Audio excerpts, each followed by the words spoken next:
आजिर कार्यक्रम आम ओडिशा सरकार श्रीजुक्त यशस्वी प्रधानमंत्री श्रीजुक्त नरेंद्र मोदी को प्रेरणा रे तांको निर्देश रे आमर ग्रामांचल रे रहुथिबा झियो मानक पई एते उत्साहर कार्यक्रम टैलेंट हंट कार्यक्रम जोटा कि तांकर प्रतिभार अन्वेषण पई एटा गोटे आयोजन एथिरे आम झियो माने बहुल मात्रा रे 10टी ब्लॉक रे 10टी कार्यक्रम हेछि एते आग्रह उत्साह आत्मविश्वास सहित से माने प्रत्येक प्रतियोगिता रे अंशग्रहण करुछंती आ बहुत उत्साह सहित ताकू पालन करुछंती आ सेमानकर आत्मविश्वास तांकर वक्तृता रे एवं अन्यान्य कार्यक्रम रे मध्ये जणा पडुछि। तो झियो मानकर एही भली जदी तांकर आत्मविश्वास बढ़ा जाए तांकर शिक्षा बढ़ा जाए तांकर विकास दिगरे दृष्टि दिया जाउछि सेथि पई आमे सरकार को बहुत बहुत धन्यवाद देउछु।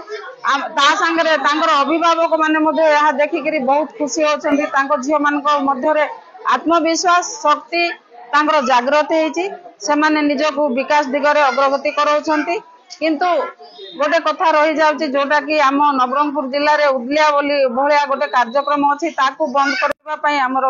प्रत्येक शनिवार दिन अद्विका कार्यक्रम चलीछि ता पई सुपरवाइजर अंगनवाड़ी वर्कर सजाग अछंती सीडीपीओ मध्ये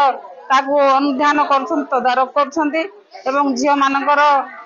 कुपोषण दूरीकरण पई सेमानको खाद्य दिया जाउछि रक्तहीनता दूरीकरण पई आईएफए टैबलेट दिया जाउछि कृमिनाशक पई अल्बेंडाजोल भी दिया जाउछि आ 12 मासर टॉपिक सेमानको पढ़ा जाउछि जो माध्यम रे सेमाने निजर न्यूट्रिशन तांकर खाद्य कोन हेबा दरकार सेमाने की भली चलिबा दरकार केमती संपर्क समाज रे अन्य मानक सहित रखिबा दरकार साइबर उपरे मध्ये सेमाने शिक्षा पाउछंती आत्मनिर्भरशील उपरे मध्ये शिक्षा पाउछंती। झियो मानकर उत्साह देखि हमर माने एते आत्मसंतोष बढ़ुची माने बहुत भलो लागुची से माने प्रत्येक जगह रे निजको पारदर्शिता देखेबा को चाहुछंती। धन्यवाद।